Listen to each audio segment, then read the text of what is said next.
متعلق joy land movie جو film سے متعلق فلم جو جوائے لینڈ مووی ہے، آپ کا کیا مطلب ہے؟ اس ملک میں مالک فلم نہیں چل سکی، وہ کن کے خلاف تھی؟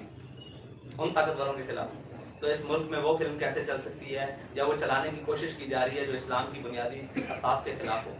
تو یہ کون لوگ ہیں جو ان فلموں کو آسکر ایوارڈ دیتے ہیں؟ اسی طرح کی ایک فلم تھی پہلے زندگی تماشا، اس کو چلانے کی کوشش کی گئی تھی، اور یہ ایک مغربی ایجنڈا ہے، یہ آج کا نہیں ہے، یہ ہمارے جو سیاستدان ٹرانسجینڈر قسم کے سیاستدان ہیں ان سے ورثے میں ملا رہا ہے، جس کا جو دل آتا ہے وہ ان کی نظریات کو، ان کی چیزوں کو۔ ابھی سلمان صوفی کی میں ٹویٹس پڑھ رہا تھا، اس نے وہ کہا کہ وہ میں ایڈوائزر ٹو پی ایم ہے، وہ کہہ رہا تھا کہ میں نے بہت کوشش کی اور یہ وہ، جب ہمارے مقتدر لوگوں کے، مقتدا لوگوں کے، جو پاکستان کی سب سے بڑی سیٹ ہے اس کے دائیں بائیں ایسے لوگ بیٹھے ہوں گے جو ایسی چیزوں کو پروموٹ کرنا چاہتے ہیں، تو پھر وہ کیا سمجھتے ہیں کہ مذہبی طبقوں سے ان کا، یا دینی طبقوں سے، یا معاشرے کے جو بھی ایک حساس طبقے ہیں ان سے ان کا ٹکراؤ نہیں ہوگا؟ بالکل ہوگا ان کا ٹکراؤ۔ یہ ان کو خیال کرنا چاہیے کہ ہم جس منصب پر بیٹھے ہیں، اس منصب کا جو بنیادی حق ہے وہ یہ ہے کہ پاکستان اسلام کا قلعہ ہے، اس میں کوئی بھی چیز جو اسلام کے خلاف ہے وہ نہیں ہو سکتی۔